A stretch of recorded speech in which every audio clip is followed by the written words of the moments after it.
こんにちは、あやはれです。今日は私の1週間の晩ご飯レシピを紹介します。私が晩ご飯で一番大事にしていることは胃の負担が軽い食事をすること。私は仕事柄どうしても早い時間に食事をするのが難しいので、いい睡眠と十分な睡眠時間を確保するために晩ご飯は軽い食事にしています。今日のレシピは具沢山スープでお腹を満たしつつメインのおかずでしっかりタンパク質が取れるレシピです。平日楽するために買い物後に下準備もするので、そちらも合わせて紹介します。また動画の最後によくコメントで質問いただく朝昼晩それぞれの食事する時間帯と食事内容についてお話ししますので、最後まで見ていただけると嬉しいです。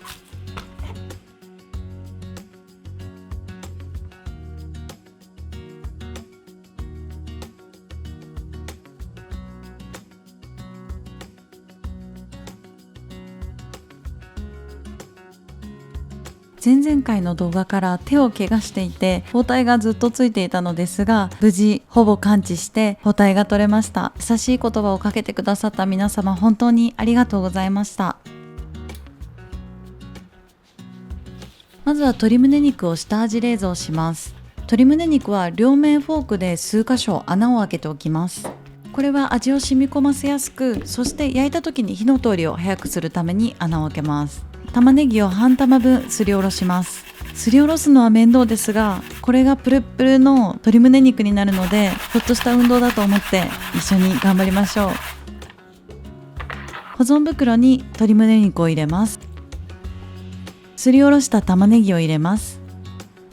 醤油大さじ2、酒大さじ1、蜂蜜大さじ1。揉み込んだら冷蔵庫に保管します。これが2日分のメインおかずになってくれます。残り半玉分の玉ねぎは薄くスライスしておきます。ラップで密閉して保存容器に入れて冷蔵庫に入れておきます。保存袋でも大丈夫です。豚肉は 100g ずつ小分けにして冷凍保存します。メインのおかず用に2食小分けして残りはスープの具材にします。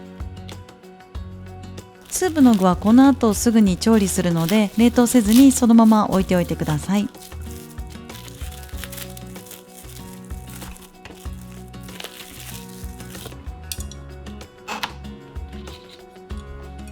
サバは冷凍保存します。これで肉と魚の下準備は完了。次に野菜をカットしていきます。人参は半分を半月切りにして、残り半分を小さめの乱切りにします。半月切りしたものは大きめのボウルを用意して入れておいてください。これがスープの具材になります。乱切りにした人参はラップで密閉して保存容器に入れておいてください。次に大根をカットします。私は小さい大根だったので1本を使っていますが、量的には普通の大根の2分の1の量ぐらいです。まずは半分を半月切りに、大きすぎる場合はいちょう切りにしてください。切った分は人参と一緒にボウルに入れておきます。残り半分は大根おろしにします。今回のレシピで使うのはすりおろした量の半分だけなので、調整できる人は半分だけでも OK です。私は余った半量は冷凍保存して他のレシピに活用しようと思います。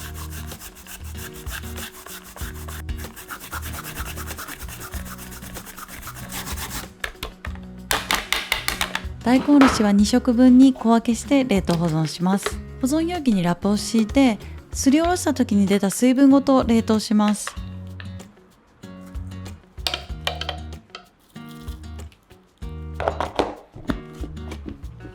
チンゲン菜は4センチ幅にざく切りしてボウルに入れておきます。ぶなしめじは石突きを取って小房に分けます。これでカット作業はすべて終了です。これからボウルいっぱいの野菜と豚肉を炒めてスープの具として小分け冷凍していきます。フライパンにごま油を小さじ1、豚肉から焼いていきます。豚肉にある程度火が通ったら大根、人参、チンゲン菜、ぶなしめじを追加。不安になるぐらいの量なのですが、火が通ると小さくなるので安心してください。蓋をして3分蒸し焼きにします。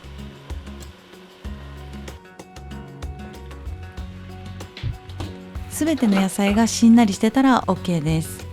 火を止めて粗熱を取るために5分ほど放置しておきます。粗熱を取ってる間にレタスは芯を取って濡れたキッチンペーパーを入れて保存袋へ入れて冷蔵保存します。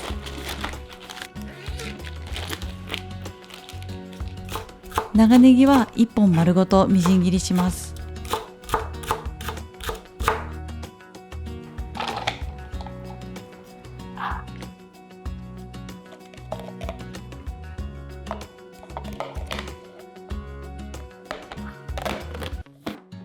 粗熱が取れたらスープの具を5日分に分けて冷凍保存します。まんべんなくすべての野菜が入るように調整しながら分けてください。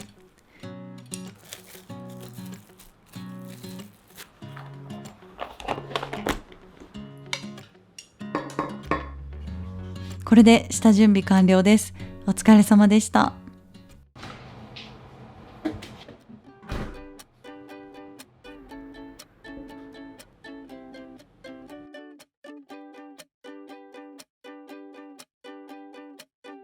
スープを作る器に冷凍したスープの具と豆乳を 150cc 入れておきます。じゃがいもは水洗いしてキッチンペーパーに包み水に濡らします。ぎゅっと水を絞った状態でラップに包みます。耐熱皿に入れてレンジ 600W で3分半加熱します。待ってる間にレタスをちぎってミニトマトと一緒にお皿に盛り付けておきます。レンジ加熱が終わったら少し冷水で流して粗熱を取ります。触れられる温度になったらラップとキッチンペーパーを剥がします。じゃがいもはキッチンペーパーでこするとスルッと皮がむけます。じゃがいもの芽を取ったら半分は小さめの一口サイズにカット、残り半分は1センチ角に切ってスープの具にします。鶏胸肉と一口サイズにカットしたじゃがいもを焼いていきます。フライパンにオリーブオイル小さじ1を入れて皮を下にして鶏胸肉を焼いていきます。中火で両面軽く焼き目がつくまで焼きます。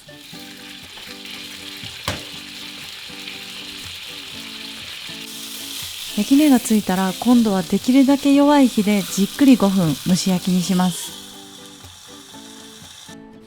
5分経ったらひっくり返してさらに5分蒸し焼きにします。待ってる間にスープを作ります。スープの具、豆乳 150cc を入れた器に顆粒和風だし小さじ1/2、ピリ辛が好きな方はコチュジャン小さじ1/2、辛いのが苦手な方は入れなくても大丈夫です。まずは具材を解凍するためにレンジ 600W で1分半加熱します。凍っていた具材をほぐしていきます。再度レンジ 600W で2分加熱します。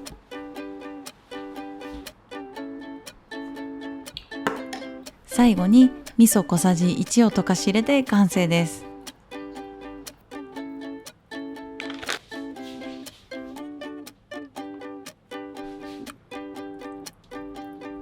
鶏胸肉は爪楊枝を刺して中まで火が通っているか確認します。スッと刺さらなかったり刺した部分がほんのり温かくないと火がしっかり通ってない可能性が高いので追加で数分様子を見ながら加熱してください。フライパンから鶏胸肉を出してタレを煮詰めます。保存袋に残ったタレを入れて中火で加熱していきます。ふつふつと煮立ったら一口サイズにカットしたじゃがいもを入れてください。なんとなくじゃがいもにタレが絡まってきたら OK です。火を止めます。毎回火が通っているか不安になるのですが、今回は今までで一番いい仕上がりになりました。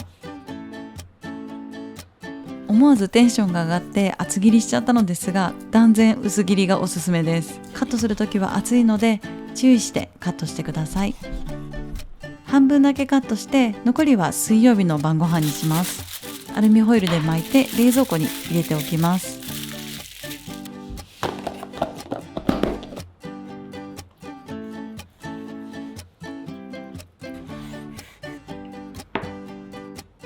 お皿に盛り付けます。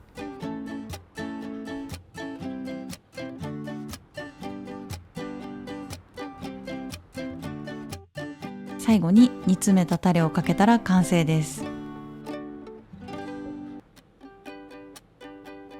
食物繊維たっぷりの具沢山スープ、消化のいい炭水化物のじゃがいも、そしてなんといってもこのプルップルの鶏胸肉。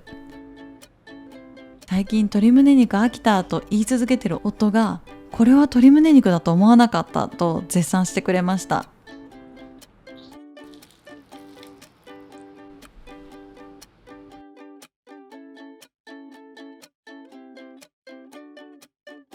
スープを作る器に絹豆腐 150g、 スープの具材を入れておきます。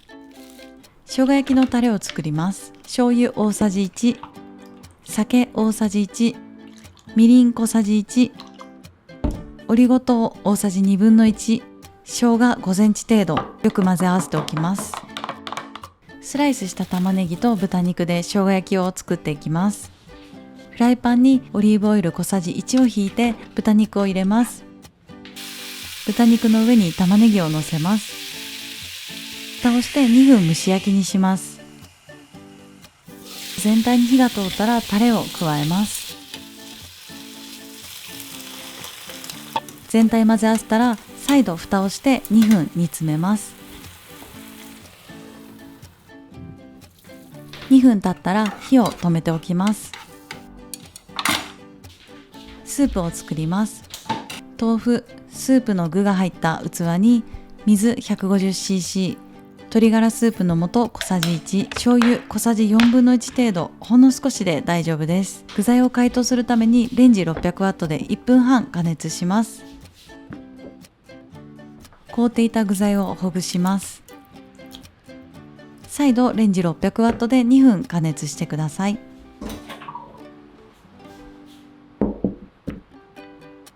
全体が温めできているのを確認できたら、すりごまを小さじ2大盛り入れて2杯、味噌小さじ1を溶かし入れたら完成です。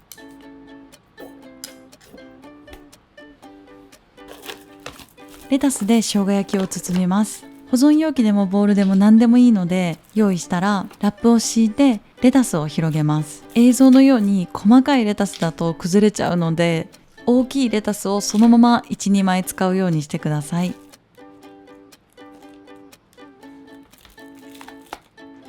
生姜焼きをのせます。マヨネーズを小さじ1程度加えます。ラップの四方を掴んでギュッと包みます。包丁でラップごと半分にカットします。生姜焼きのレタス包みの完成です。今回私がレタスをちぎって作った分は崩れやすくなってしまったので、ラップのままお皿に移します。大きなレタスで作るとここまで崩れやすくはなりませんが、このままラップの部分を掴んで食べるのがおすすめです。レタスはレンジ加熱をして柔らかくするともっと包みやすいかなと思います。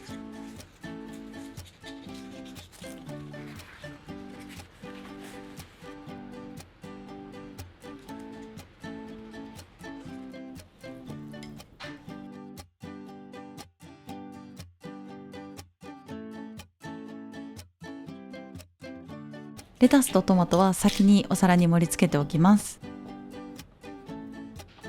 じゃがいもは水洗いしてキッチンペーパーに包み水に濡らします。ぎゅっと水を絞った状態でラップに包みます。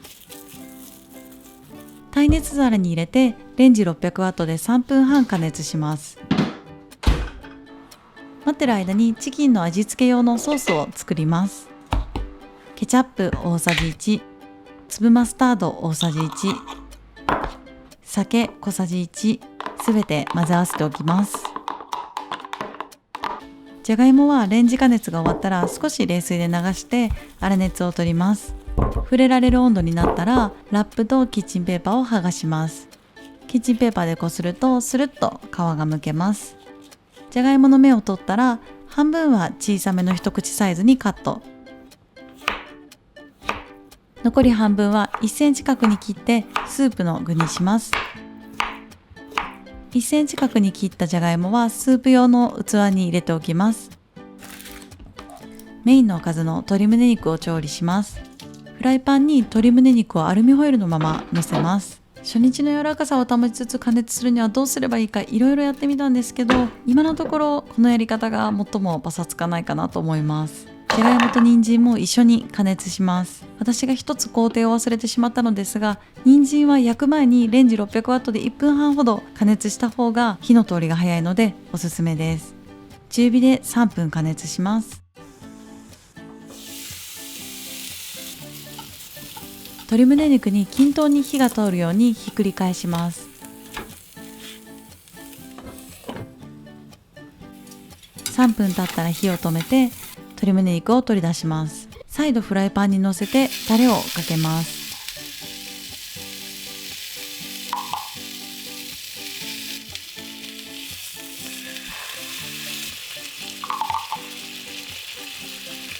タレをなじませるだけなら余熱でも十分かなと思いますが、フライパンの温度がすぐ冷めてしまった場合は弱火で軽く焼いてください。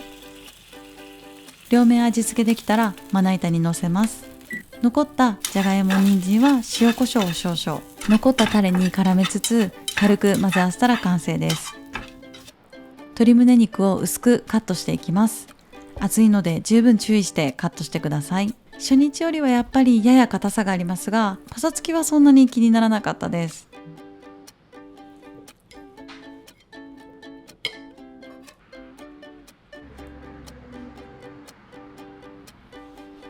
スープを作ります。水 150cc、 カレー粉小さじ1、顆粒コンソメ小さじ1、醤油小さじ1/2、レンジ 600W で1分半加熱します。冷凍した野菜をほぐしながら軽く混ぜ合わせます。チーズが好きな方はチーズトッピングもおすすめです。レンジ 600W で2分加熱します。お好みで胡椒や乾燥パセリをのせます。水曜日の夕飯の完成です。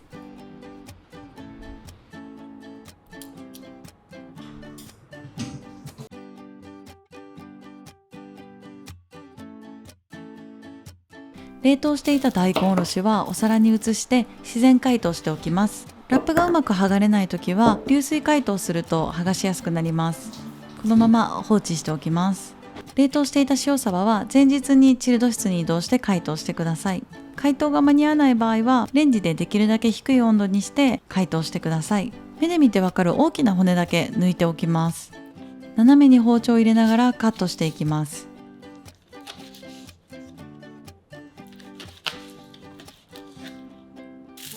アルミホイルに乗せて魚焼きグリルで焼いていきます。片面焼きグリルの方は皮を下にしてホイルで全体を包んで数分焼いて、その後ホイルを外して皮を上にし焼き目をつけるときれいに焼けます。豆腐の卵蒸しを作ります。卵1個、豆腐 150g、 めんつゆ大さじ1、豆腐を潰しながら混ぜ合わせます。蓋をしてレンジ 150W で10分加熱します。できるだけ低い温度でゆっくり加熱するのがポイントです。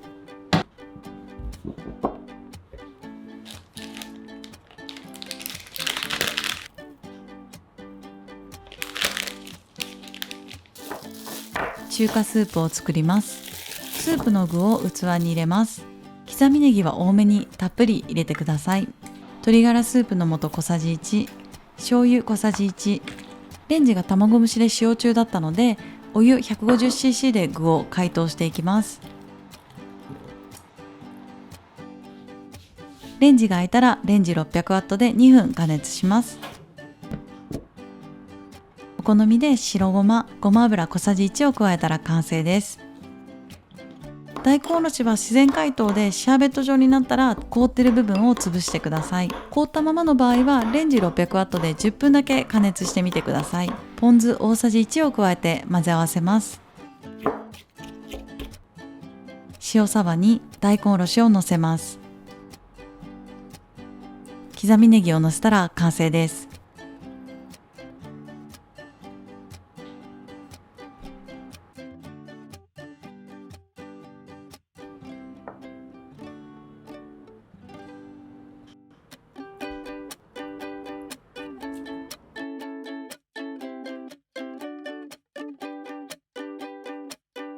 レタスとミニトマトは先に皿に盛り付けておきます。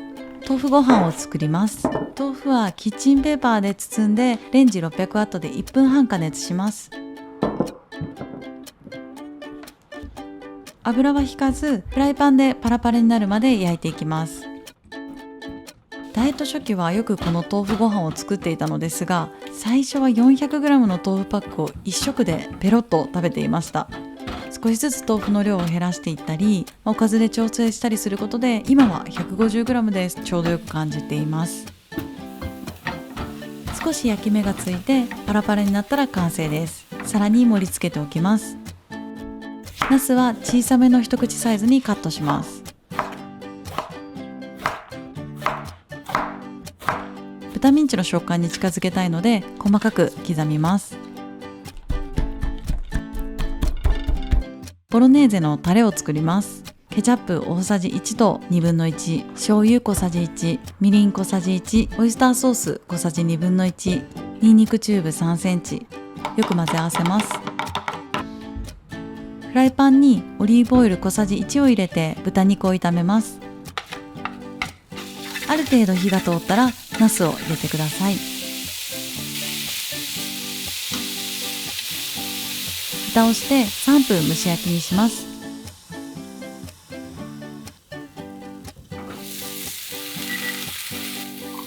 タレを加えます。全体混ぜ合わせたら完成です。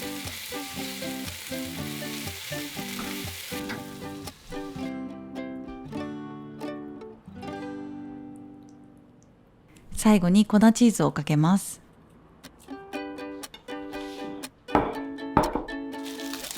コンソメ卵スープを作ります。スープの器に具を入れます。水 150cc、コンソメ小さじ1、塩コショウ少々。レンジ600ワットで1分半加熱します。解凍した具材をほぐしていきます。蓋をしてレンジ600ワットで1分加熱します。別の器に卵を割り入れてかき混ぜておきます。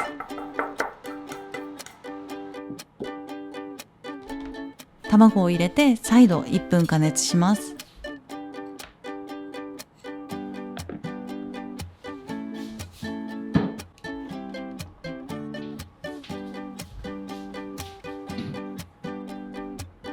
1週間お疲れ様でした。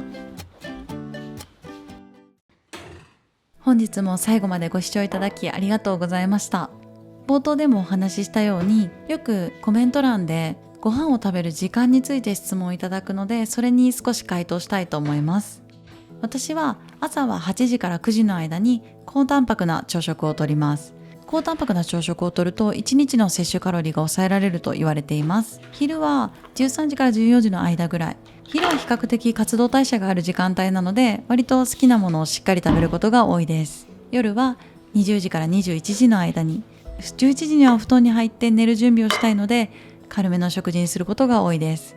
この時間帯と食べ方がダイエットに絶対おすすめというわけではなく、仕事や家事を含めた私の生活を崩さずにダイエットを継続できる形を模索した結果、このような食事方法で体型を維持しています。なので、例えば昼はあまり時間がなくてしっかり食べられない方は、夜はもっと量を増やすなど、それぞれの生活スタイルに合った量に調整してください。あくまで私が紹介するレシピの量は私が減量し体型維持をするのにベストなもので、それぞれ現在の体重や生活習慣によって食べるべき量は変わってくると思います。それでも私がなぜレシピの分量を細かく記載しているかというと、一つの参考にしてもらえればいいなと思っているからです。私のダイエット当初の悩みの一つとして、よく見るダイエット情報の適度な食事、バランスのいい食事という言葉がダイエット初心者の私にはどれぐらいの量を指していて、バランスの良さは何をもって判断すればいいのかが全く分かりませんでした。なので私はできるだけ私のリアルな食事をお見せすることで、何か皆さんのダイエットのヒントになればいいなと思っています。これを見ている方がもしこの量じゃ少ないなと感じた時は、これだけしか食べちゃダメなんだと思わずに、一度作ってみて足りなければ量を調整して体重や体型の変化を観察しながら、最終的には自分の痩せるダイエット理論を組み立てていってほしいと思っています。以上、あやはれでした。